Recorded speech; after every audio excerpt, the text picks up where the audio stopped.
Так, Павел, нас видно, слышно? Слышно, Вот, слышно и значит, видно. вот, мы тут вместе с Ольгой Матвиенко находимся в доме номер 1 на улице Шалом-Алейхова в Биробиджане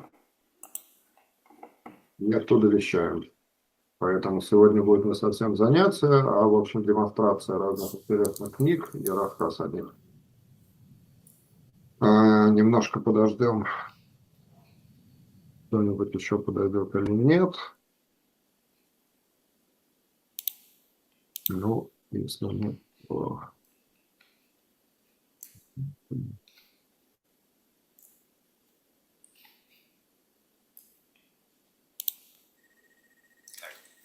попробую включить видео. Меня видно?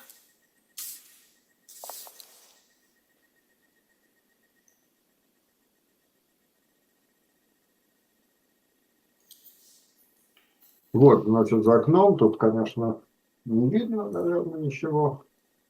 Но вот сзади площадь, на которой стоит памятник Шалом Алейхему. Рядом,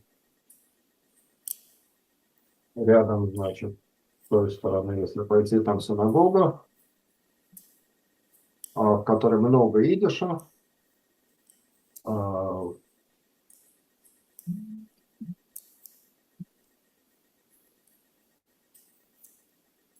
Алло, да, уже, значит, один человек подключился. Ссылка та же самая, там написано, та же самая ссылка, значит, там две части, значит, там две части. Первая часть с 4 до 16 до 16:40, вторая, значит, после этого. Ну, попробуйте, да, хорошо. Так, вот, значит, соответственно, в ту сторону там областная библиотека, где огромный фонд книг на идыше. И улицы называются замечательно, значит, вот Пионерская, которая переходит в проспект 60-летия СССР, улица Шолом Алейхема, Ленина, Калинина.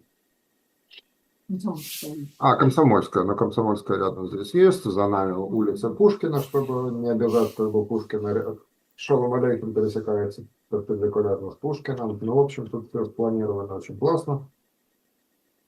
Ну что ж, значит, нас обрадовали книгами, в которых мы участвовали активно. Вот, кстати, номер газеты, посвященный фестивалю идыша. В него вошли наши переводы, вот наши столь разные переводы Койтмана, Ганаха Койтмана и Арона Тушнирова. Вот такая замечательная публикация. Вот Малкиелю, который к нам присоединился, я просто объясняю, что у нас сегодня уникальное занятие, но мы выступаем прямо из Биробиджана, поэтому у нас будет не совсем урок, но демонстрация того, что здесь происходит. То есть урок в каком-то смысле, но не языка, а культурных событий. Вот альманах Биробиджан. И сейчас мы покажем.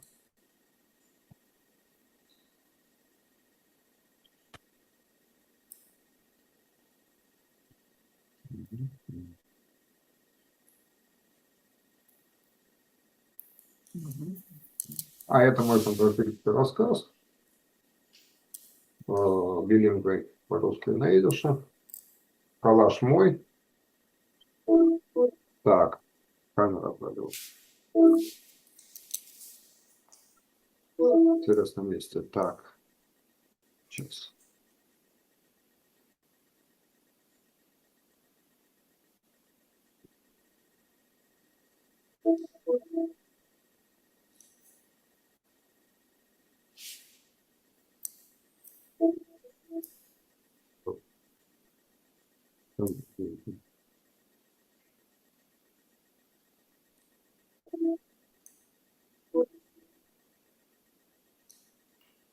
Вот. Это не так, да? Это та, которая не работает.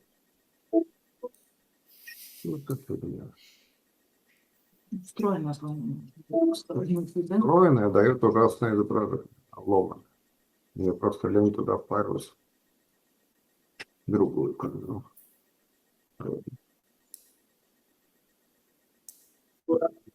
Чё, отдельно.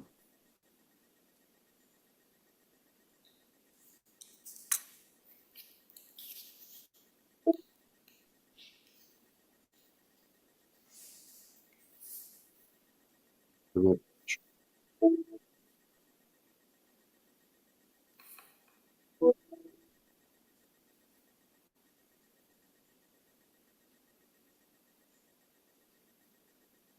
Так, все. Вот, камера заработала. Камера заработала. Ну, мой рассказ, да, вот как раз рассказ фэнтезийный, поэтому коллаж, который я сам слепил, без всякого искусственного интеллекта, просто гимпер.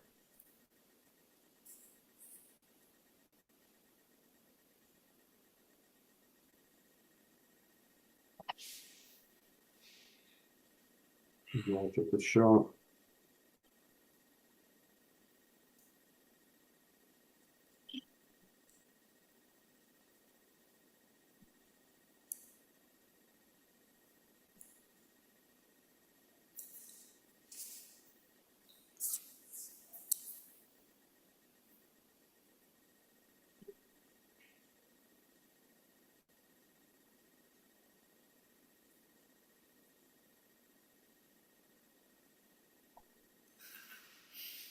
Спасибо.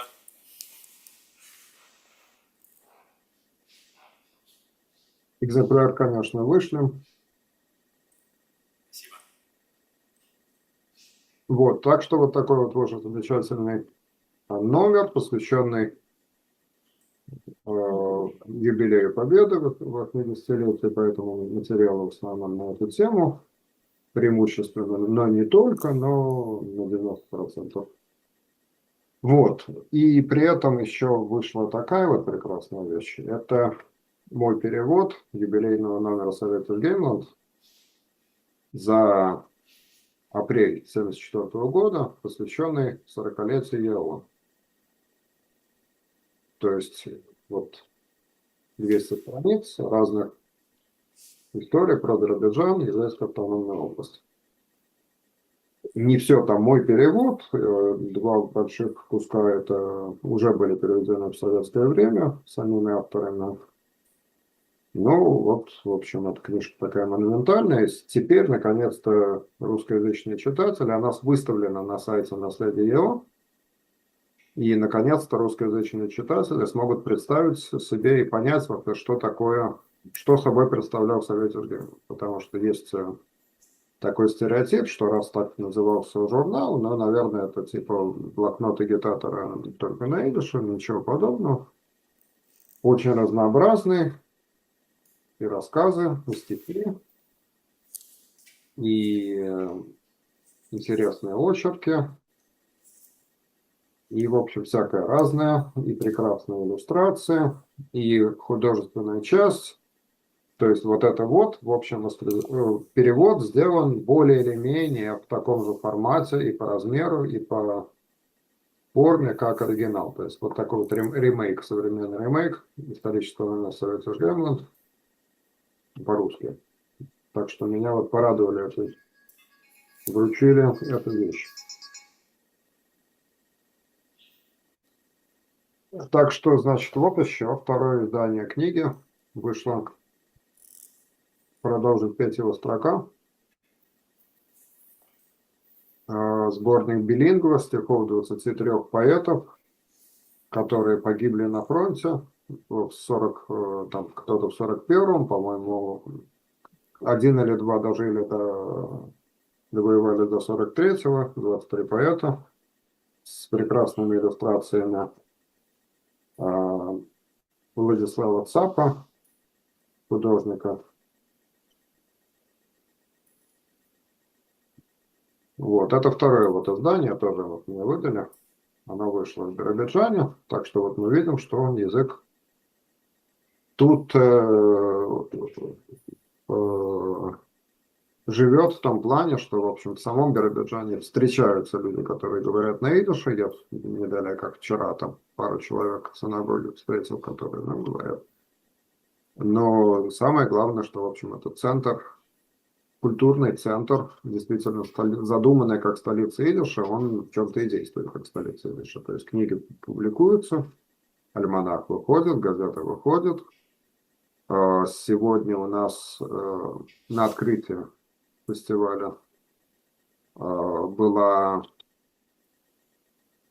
значит, Татьяна Васильевна Кадинская, которая работает на ГТРК Бира, рассказала о программе «Идишкайт», которая выходит уже много лет, она ее ведет. И это в рамках регионального эфира «Россия-1», то есть вот на центральном телевидении, правда, в региональном эфире есть идиш. Мало кто про это знает, но вот как бы такой факт, который на вывесках, значит, здесь сохранилась советская старая почта, где написано по-русски почта, телеграф, телефон, и то же самое на идише. Огромными буквами. Это 70-х годов еще сохранилась надпись, может быть, ее там ремонтировали, но вот такая историческая вещь. А при въезде в город написано на идише, Биробиджан, естественно, вывески, многие административные учреждения с билингвой, там вот красные эти самые таблички сделаны. Так что, в общем, ну вот язык виден. Таблички, где кто жил, разные писатели, разные поэты, театральные деятели. То есть, ну вот видно действительно, что это не было каким-то пустым местом, как какие-то некоторые люди думают, но действительно тут была такая вот активная еврейская жизнь вокруг идиша. Кстати сказать, и тот стереотип, что несмотря на то, что в Советском Союзе, как мы понимаем, религию не любили, но нельзя сказать, что совсем запрещали. Были синагоги, первая из которых была в Землянке, в селе Берофельд, в 28 году основана, то есть еще до основания области.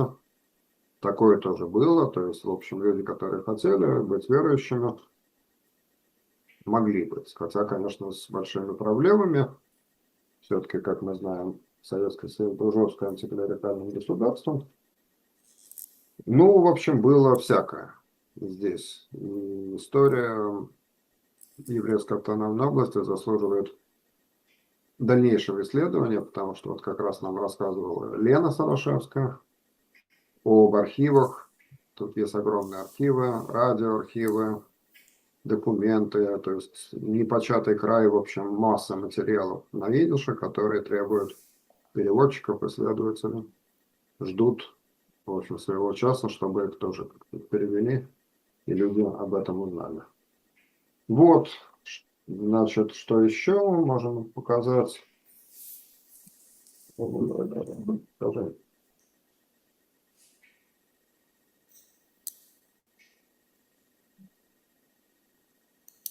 Вот такая есть книжка. Это по-русски, но тоже очень интересно. Рассказ о стране Биробиджан.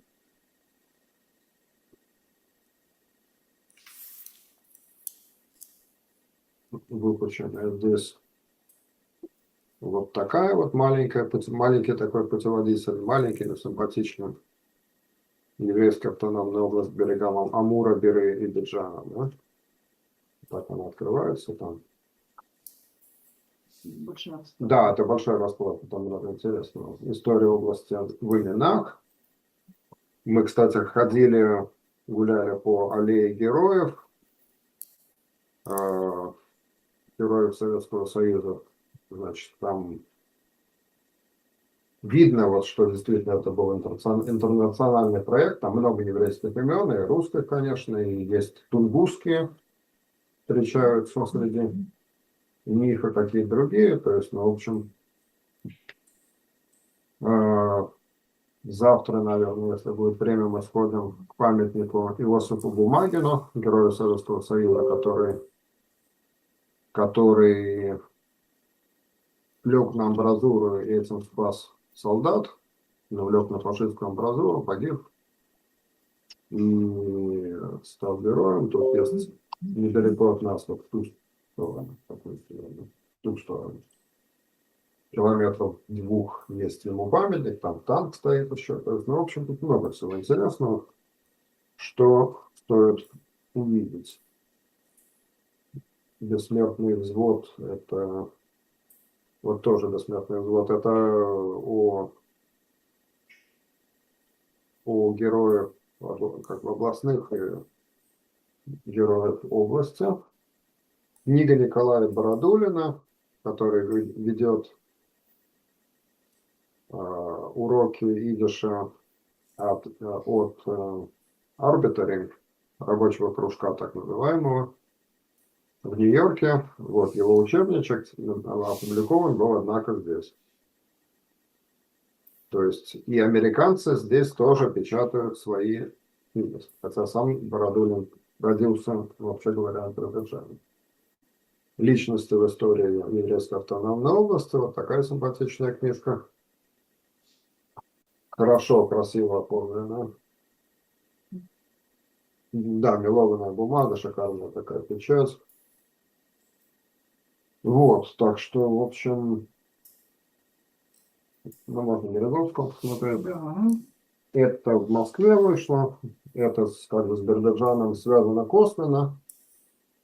Кто не знает, Моисей Береговский, Мойша Береговский считается по сей день крупнейшим этнографом,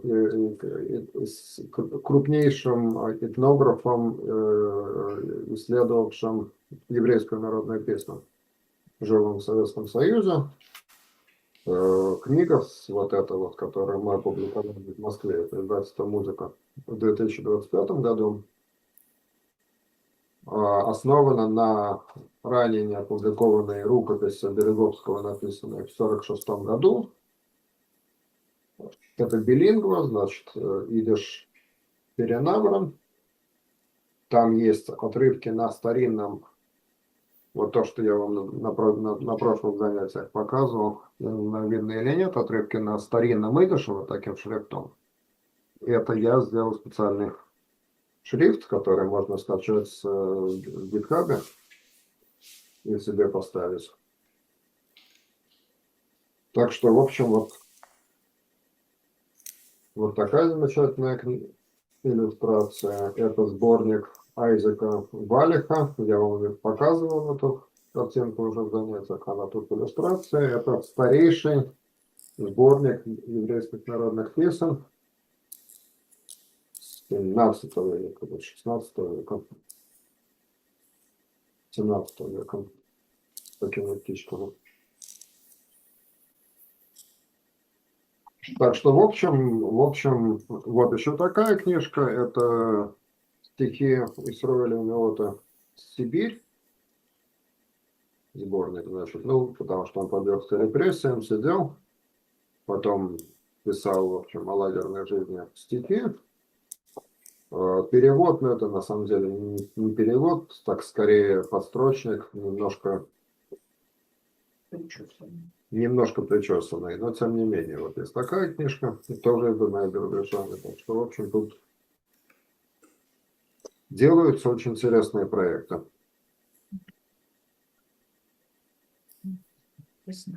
Вот, еще тут есть такой... В Биробиджане?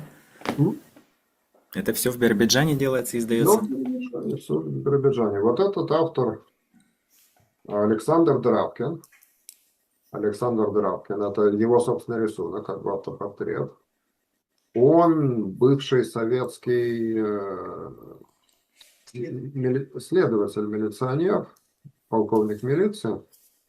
И в основном вот у него там, ну, книжки он пишет, ну, такие как бы полудетективного типа, на основе его личного опыта, там, ну, как бы вот стиль вот такой вот детективного типа, и вдруг он опубликовал «Венок сонетов», по-русски, конечно.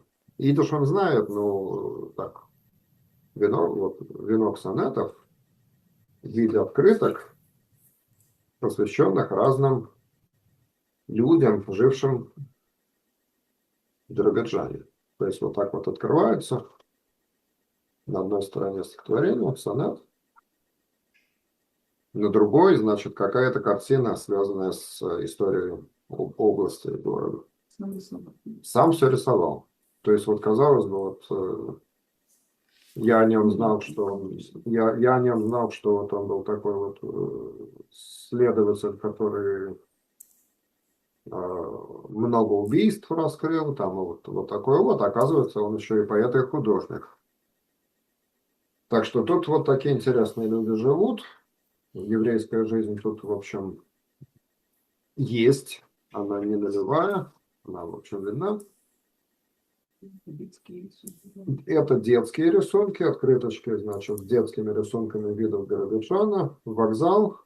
Сейчас там идет капитальный ремонт, поэтому на той стороне вокзала мы ходили, сняли надпись на идише «Биробиджан». Конечно, потом ее поставят, но в данный момент ее нету. С той стороны вокзала спереди стоит большая такая минойра семисвечных. Сбоку памятник первым переселенцам. Значит, там едут евреи на Орбе, запряженные лошадью. Телебашня. Телебашня находится на сопке. Очень живописно. А вот, собственно говоря, памятник Шолому Алейхему, нарисованный детьми, какой-то, значит, такими-то детьми, он находится вот за нами, там, в 100 метрах. То есть вот очень интересно, конечно, так вот находиться в месте, где такие вещи. Тот же самый памятник, собственно говоря, с видом на... А вы где находитесь, размещаетесь? М? А вы где находитесь, размещаетесь? Мы находимся сейчас в гостинице «Центральная» по адресу Шолом Алейхем 1.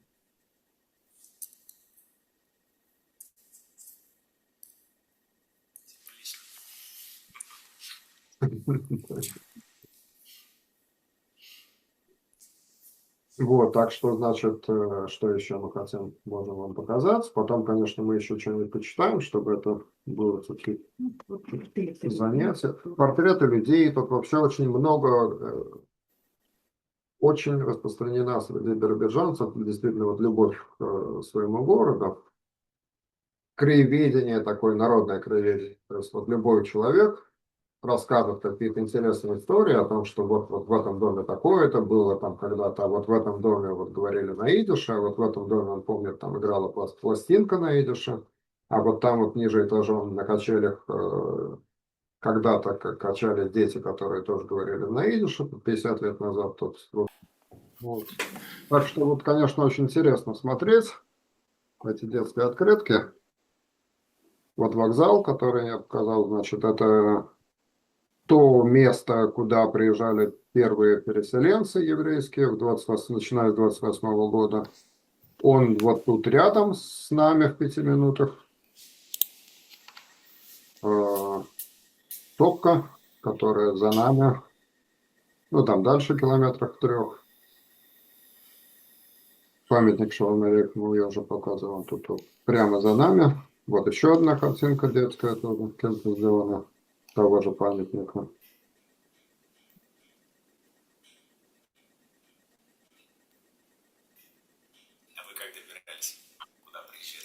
Вокзал? М? Вы как ехали в Биробиджан? Поездом, самолетом? Нет, на машине нас отвезли. На машине? Из Да. Хабаровска. Из Хабаровска, да, потому что... Москва-Хабаровск рейс был, с опозданием прибыл, но нас ждала машина, и на машине, сколько там, часа 2, наверное, да? 2 часа. Да. 2 часа мы ехали до Биробиджана. А Москва-Хабаровск самолет, я так понял. Да. Москва-Хабаровск. Угу. Да-да-да. Ну, вот такие вот еще, где-то еще местами сохранились старые домики, но, в принципе, весь Биробиджан это такой очень хорошо спланированный город, где все логично как-то расставлено, то есть видно, что планировали удачно, то есть как бы там вот, где бывший был обком, сегодня это здание правительства области, памятник Ленину там стоит, соответственно, еще старый. Скирпан какой-то. Да, и рядом там, значит, телевидение, здание, телестудия, рядом Дом культуры, но как-то вот все логично спланировано, то есть, например, вот это видно даже на фестивалях, что, допустим, вот у нас мероприятие, одно происходит мероприятие, значит, в МФЦ, многофункциональном центре, потом, потом, значит, в синагоге, там есть так называемый шаббатный зал, как они это называют, то есть вот зал для субботних трапез, который в будние дни используется для мероприятий, там стоит и есть оборудование, экран, проектор. Вот, и все как-то рядом вот так вот ходишь, и через 2 минуты попадаешь в нужную точку, ну, если, конечно, идти по правильным маршрутам. Вот еще одно изображение вокзала, или то же самое.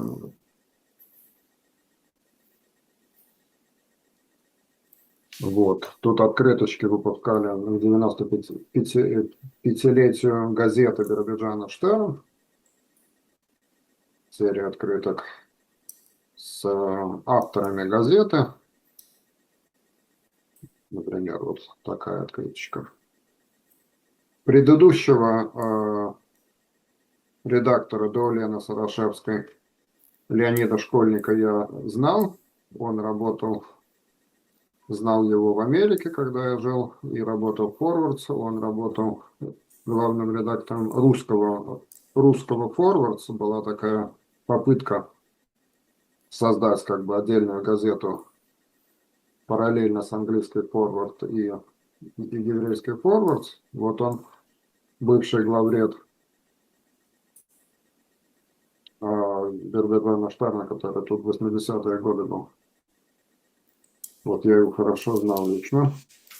Ну, в общем, все это интересно. Бузи Миллер, чьим именем названа здесь улица, известный драматург, писатель, ну, поэт, я бы не сказал, конечно, что сильный поэт, у него стихи часто частушки напоминают, но вот прозаик интересный. И так далее. Теви Ген, в общем, это известный автор, который жил, насколько я знаю, не в Биробиджане, но работая в журнале «Совет Ижгейма» в Москве, он часто печатался к Биробиджану Штерн. То есть вот такие открытки вообще меня вот как-то порадовало, то, что любит здесь народ краеведения, любит народ рассказывать, что вот где, что и как происходило, как-то ценят вот историю города. Есть так, камера моя вырубилась по непонятным причинам. Вот она включилась. Вот, так что вот, если есть какие-то вопросы, спрашивайте. Так что сегодня, как на следующей неделе у нас будет обычное занятие, как всегда, сегодня вот такой вот импровизированная экскурсия, виртуальная экскурсия по Биробиджану.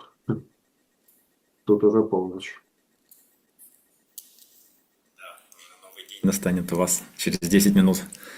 Да. А у нас еще 5 часов нет. Вот. Ну, вообще, конечно, очень хорошее впечатление от города. Покажись. Да, не видно.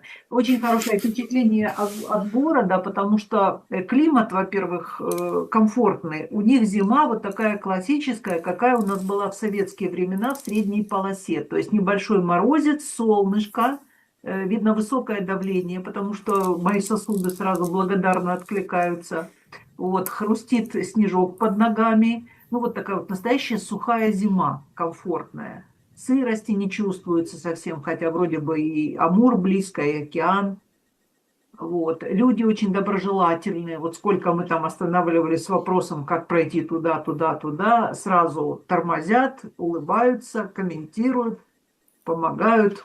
Даже милиционеры супер вежливы. Да, значит, мы хотели перейти улицу в неположенное место.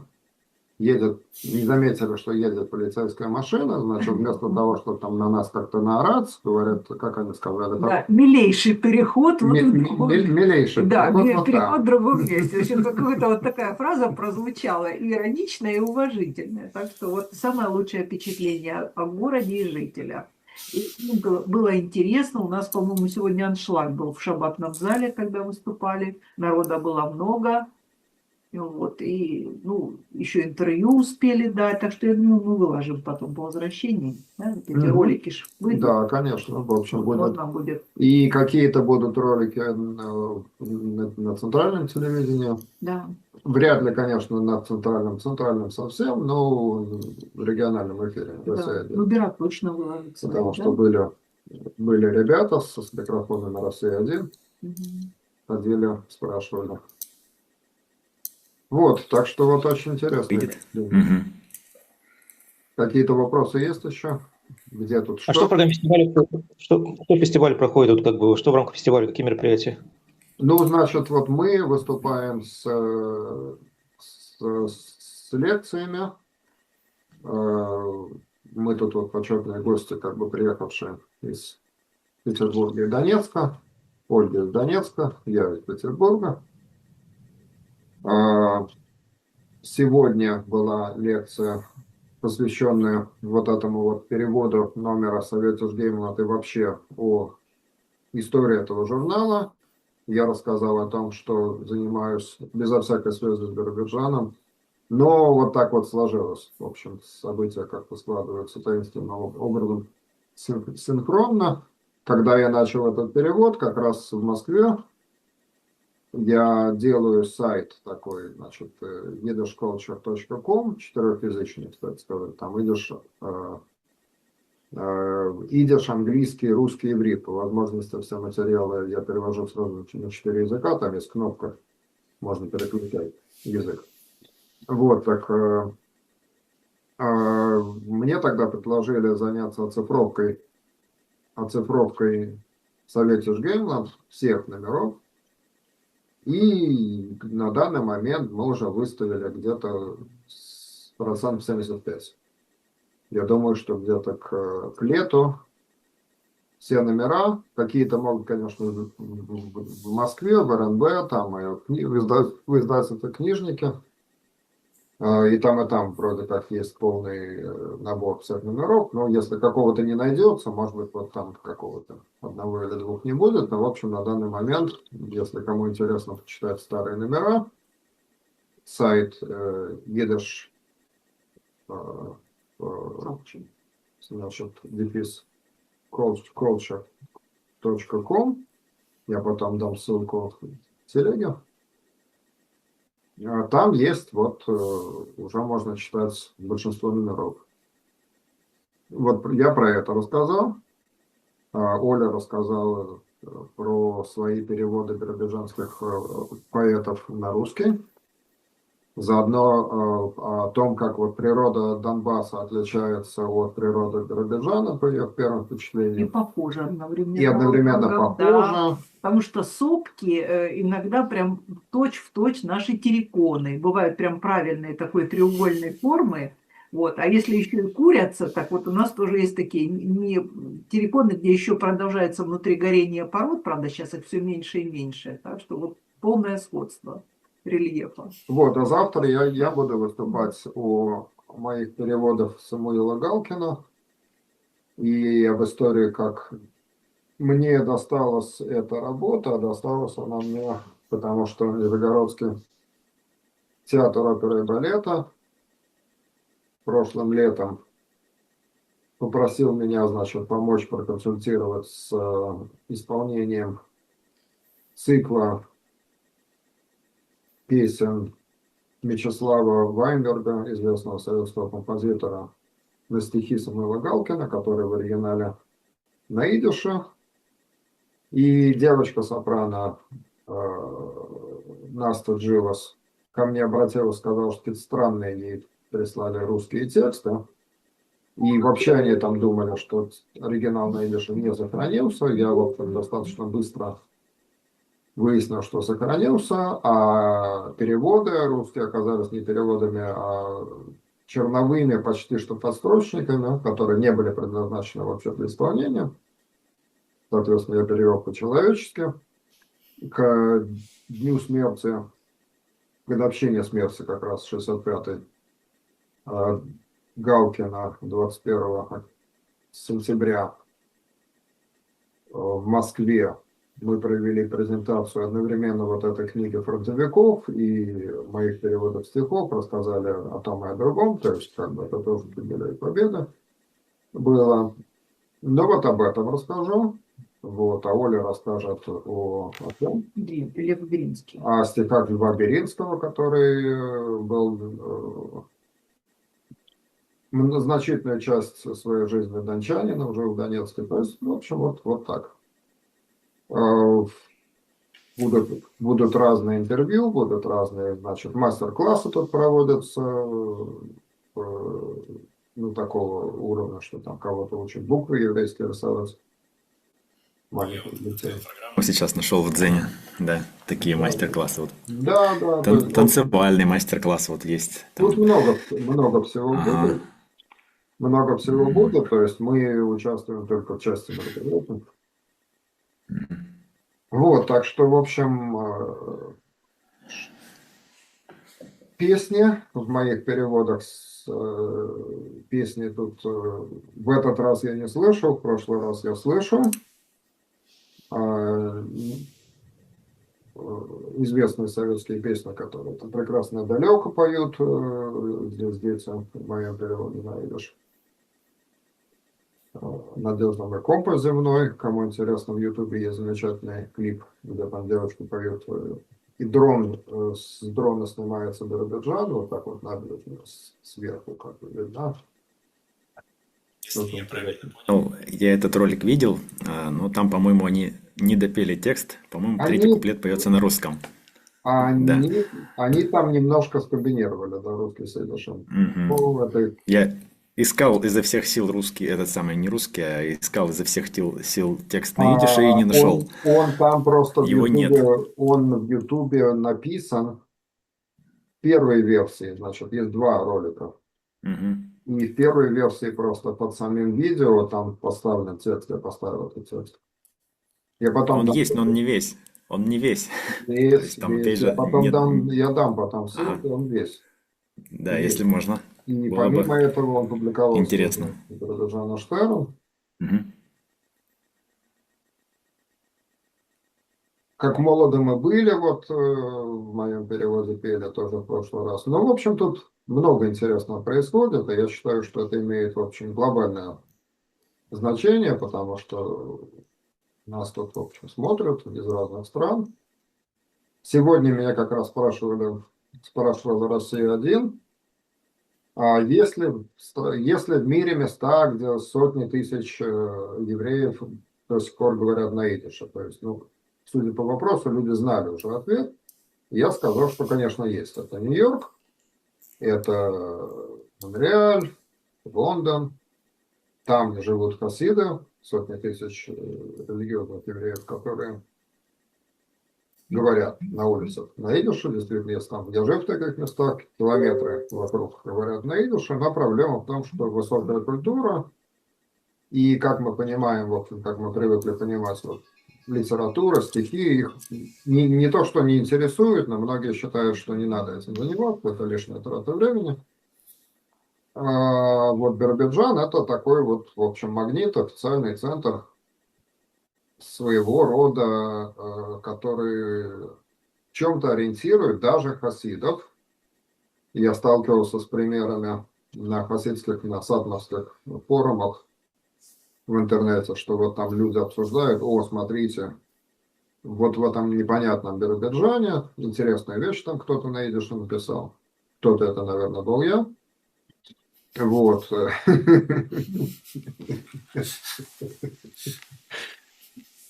Вот, то есть, в общем, как бы читают, и люди интересуются. То есть люди интересуются вещами, которые американцы, там, канадцы не знают, просто понятия не имеют, в общем. И вообще говоря, судя по моему опыту, 90, наверное, там 99, может быть, процентов идишеязычных хасидов понятия не имеют никогда в жизни. Не слышали о том, что вот, оказывается, был такой советский проект создать целую страну идиша. Людям это интересно, это привлекает все-таки к высокой культуре, потому что при всем вот уважении моем к сатмарским хасидам, открываешь газету, там Der Ritter, Blatt, несколько там газет, ну как бы читать это, ну, читается для нас, кто, в общем, учился в советской школе, как какая-то очень-очень-очень бульварная газетенка, где какие-то мелкие новости, кто женился, кто умер, там, кто куда уехал, там такой-то, значит, такой-то сын там такого-то рэба приехал в Америку, ура, на 2 недели, значит, вы сможете у него попросить благословения. В таком-то и таком-то месте случился такой-то и такой-то скандал, поэтому вы туда не ходите. Ну вот уровень такой буквально. А люди читают Штерна, смотрят, оказывается, на идише можно писать, скажем, фантастику. О, как интересно. Ну вот, а фантастику, как известно, кто пишет, я пишу. Если так прямо говорить, это скорее магический реализм, то, что я пишу, то есть это с элементами научной фантастики, но в основном это, конечно, магический реализм. То есть у меня там доминируют феи, русалки и тому подобное, живущие среди нас в настоящем времени, в нынешнее время. То есть не в каком-то другом мире, хотя другие миры у меня там тоже преподают. Вот. И фантастика тоже. То есть там инопланетяне не отделяют вниманием. Но они сосуществуют вместе с русалками. То есть там как бы вот это мостик. Что вот где-то у нас там на какой-то глухой заброшке вот там встречаются. Привет, там, так сказать, я Йети, а там я инопланетянин, а я русалка. То есть, ну вот, люди читают. Интересно, что, оказывается, такое тоже можно писать, не только какие-то бульварные новости. Я считаю, что, в общем, при всем уважении к хасидам, есть культурные вещи, которые никоим образом не запрещены, ни по каким, в общем, канонам, и почему бы ими не интересоваться, не читать. Вот как раз, может быть, Малкиет свое мнение выскажет. Слушаем. По поводу культуры светской. Ну да, то есть вот у меня вот такое всегда было двойственное впечатление, что с одной стороны круто, вот газета Дыры, там 150 страниц, толстенная, но на наш взгляд, как бы людей, привыкших к какой-то высокой все-таки литературе, нормальной прессе, серьезной журналистике, так читаешь вообще, что это такое? То есть... Для меня, видишь, в первую очередь, вот, наследие вот этих вот великих писателей, там, да, Ицхак Лейбош Перек, там, и многие Вот в другие. том-то и дело, в том-то и дело. То есть вот есть какой-то вот разрыв между уличным, скажем так, идишем сатмарских Нет, хасидов. я, с одной стороны, как бы, у меня просто нету ни времени, ни желания, ни сил там читать, так сказать, светскую литературу на идиш.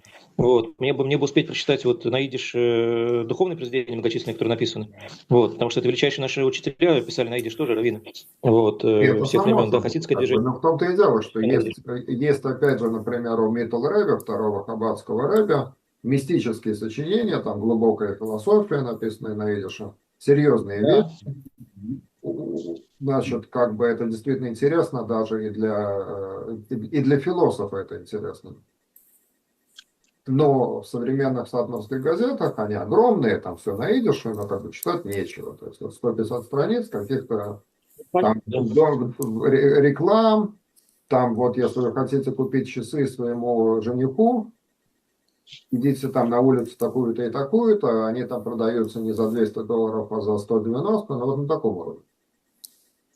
Ну, вот о чем пишет интересно Биробиджан Штерн, да? Ты там какие статьи? Где? Биробиджан Штерн.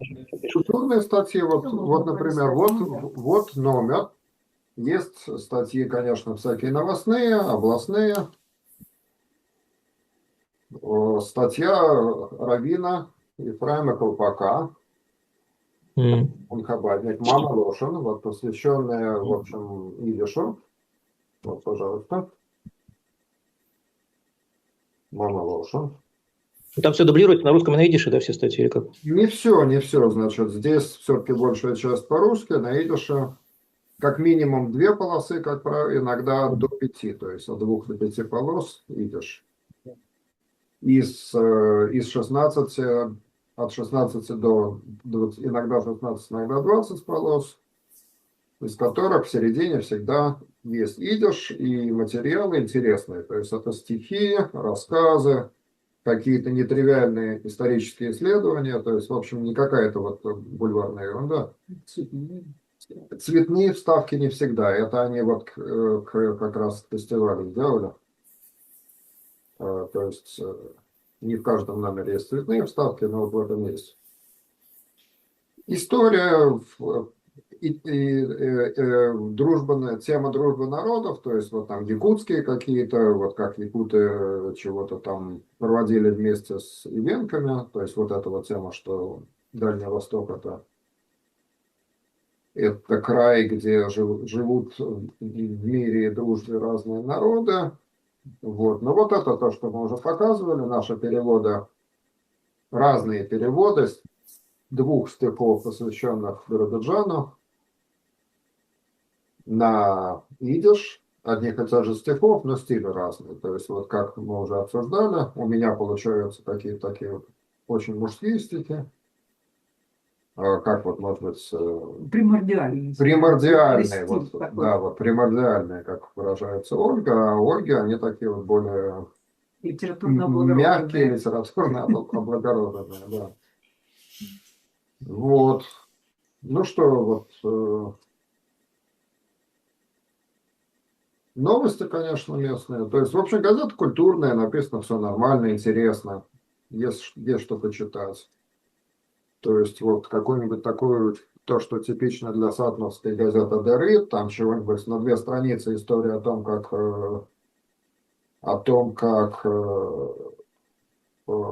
какого-нибудь там, значит, нью-йоркского чиновника поймали за взяткой, и как его судили, и как вот там какой-нибудь Хасид Спейсом и туда пробрался в здание суда, и слышал этот процесс, вот как интересно, давайте мы вам расскажем с ошибками, со слов человека, который толком там не запомнил, что на самом деле происходило. То есть вот такого вот нет.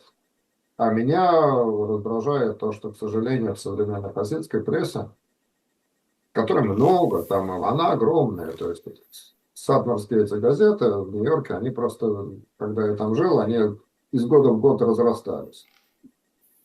То есть вот газета уже не газета, а как толстый журнал, там 150 страниц, потому что она еженедельная, чтобы на всю неделю хватило чтения. Но чтение вот такое вот. Чтиво. Чтиво, причем какой-то, бывает там какие-то вот пашкевилан так называемые, что там один против другого, что вот, не ходите в такой-то магазин, потому что по некоторым слухам там однажды видели некошерный там какой-то продукт. То есть, ну вот такого типа вещи неинтересные. А у нас интересно. У нас интересно, и важно заметить, что Биробиджан Штерн на сегодня старейшая в мире газета на идише, но частично на идише, потому что Forward, где я работал, в Нью-Йорке, как мы знаем, с 2019 года ушла онлайн, на бумаге ее нету, это как бы уже не блог, а не газета. Ну, интернет-газета, конечно, но не то. Все-таки газета должна быть бумажной. Мне так кажется. Кстати сказать, вот тут одна из достопримечательностей города, это, собственно говоря, редакция Биробиджана Штерн, которая, в отличие от почти всех редакций и в Питере, и в Москве, в крупные газеты работают на удаленке, офисы закрывают, как бы вот редакция состоит из какого-то коллектива, который работает онлайн. А здесь вот стоит старое такое советское здание редакции, все как положено. Внизу, прямо там в подвале стоит печатный станок. Вот еще с советских времен он работает много лет, еще там с каких-то 70-х, по-моему, годов. Единственное, что к нему приладили оборудование, чтобы с компьютера печатать PDF там, по старым технологиям. Ну вот это все, конечно, интересное происходит. Печатную машинку сегодня мы показывали. Печатная машинка американская. Олимпия, если не ошибаюсь, это американская, еврейская печатная машинка. Ну, такие, конечно, я и в Америке видел. У нас Форвас тоже такой, как бы стоит как экспонат исторический. Были, конечно, машинки печатные. Да, идиша. Причем специально для идиша там есть кома, цалов и значит, паза халов, чтобы можно было именно на идише печатать. Такие машинки были. Ну вот. Еще какие-нибудь вопросы? Делать. М? Это надо специальную машинку делать, чтобы справа налево печатать. Там ведь каретка должна двигаться, Да, там же ну все да. совершенно другая механика. Это недостаточно Ну, шрифт поменять. механика, я так понимаю, что, в общем-то, просто зеркально отраженная, наверное. Да. Она настолько...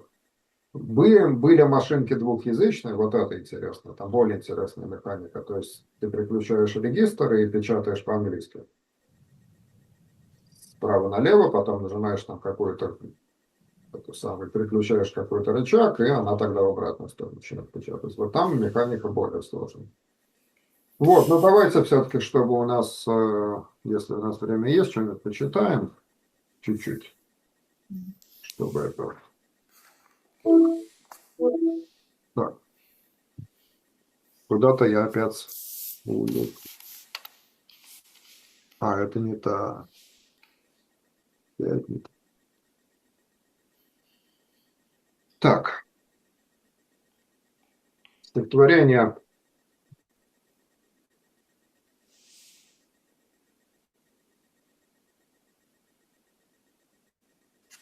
Стихотворение Ганаха Койфмана, вот прямо из газеты я читаю. Кейн Кульдур. Кульдур – это горячий источник в еврейской автономной области, который до сих пор там, в общем, целебно считается источник, там горячая вода, наверное, с радоном, там с какими-то вещами, которые помогают от разных болезней.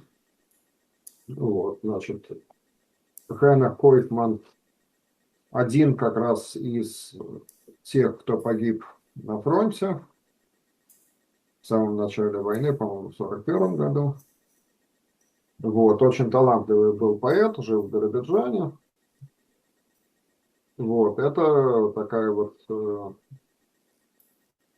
авторский эпос, я бы сказал, небольшой такой вот, легенда о том, как типичная, в общем, конечно, для соцреализма история о том, как до революции все было плохо, все народы друг друга ненавидели, а теперь вот открыли культур, там все вместе. Я прочитаю начало, прочитаю конец. Кейн культур. Zerchwalete Breiten, unendliche Teige und Nacht in der Mitte. Durch Wegen verschneite und frostigen Schweigen wir gehen gestiegen. In Berische Funtes, in Zigene Doches, Zedvarem und Lind. Кто понял? Береше Дохес. Занятий. Береше Дохес, понятно? Береше Дохес, он Цигане, Береше Унтес, он Цигане Дохес. Цыганы Дохас, козьи дохи, медвежьи унты? Или наоборот?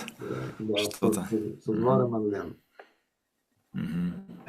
История вот Тепло. о том, как вот идут люди по тайге, и старый Тунгус им рассказывает историю от того, как этот самый Кульдур, который был по этой вот легенде авторской, наверное, Койфмана, был секретным таким вот тунгусским сокровищем. Теперь вот он стал для всех. Сейчас я прочитаю концовку. Es hält schon in Beginnen die weite Legende, verändigt der alte Tungus. Zu Qualen von Liebe, zu Qualen von Jugend mit mir trogener Gruß. Es sehen sich Heiser und Korpus nahe und in Sokes Kultur. сопкис, да, вот это, кстати сказать, очень часто встречающееся слово в местном идише, как нетрудно догадаться. Кстати. Одна из таких вот характерных достопримечательностей ландшафта. Эстрет об de Teige antrudene Hayes losen mit über kein Spur. Russen, Schachteuren und Jäger tun Bussen, a Junger kalviert nicht Aid, für alle der Qualen, für alle der Wunder, für alle der glückliche Lied. Ну, вот такая вот жизнерадостная концовка. Так что есть много, кстати сказать, огромное количество стихов на идише, написанных в Биробиджане, потому что это город, где поначалу, в 30-е годы, процент, скажем так, творческой интеллигенции на душу населения был крайне высокий, потому что ехали люди, с одной стороны, строить, там действительно строить дома, но ехали при этом те люди, которые занимались физическим трудом, зачастую были художниками, поэтами или становились ими, то есть, в общем-то, тут много вот такого вот пассионарности такой, как бы, осталось, да, она чувствуется, что люди все-таки так и чувствуют, что вот это город, который был построен на энтузиазме. И на следующих занятиях я как раз предлагаю почитать несколько стихов биробиджанских поэтов. А другую вещь, которую мы почитаем, это перевод Евгения Онегина на идиш Рона Ицека Градзевского и разберем его недостатки. Я считаю, что там, в общем, много ляпов, которые легко можно было бы исправить. Так что с чего мы начинаем следующее занятие? С биробиджанских поэтов или с Евгения Онегина, как вы думаете? Мне я какой-то перевод Онегина читал. У меня даже, сейчас я если посмотрю, А он буквально только вот он один под рукой. А, он только один, то есть вот Mein Vater ist von feine Herren, Вот, wenn er schön geworden krank, Мгм. er hat gezwungen sich zu ehren, kein besseres weiß nicht sein Gedank. Вот это, Да, да? да, значит, он складный. Перевод, он Да-да-да, складный. там Но хорошо. он складный, но можно было бы его приблизить к оригиналу легко, то есть буквально пару секунд. Да-да-да-да. Also getrachtet wegen Vetter, ein junger Heveremann. Что-то там сейчас. Ну, Юнгер Хевериман. а Да, Юнкер Роман это там дальше, да. уже. да, да, да, да, да. Вот. Мгм. Вот тут Вот, у меня ну, есть он. так в следующий раз тогда, вот через неделю, что мы будем читать Евгения Онегина, как вы считаете, что интереснее, или биробиджанских поэтов? Тому и другому время уделить и нисколько не потерять при этом ничего. Да, ну, я думаю, думаю, так. что тогда, в общем, начнем читать биробиджанских поэтов. в следующий раз. Мгм.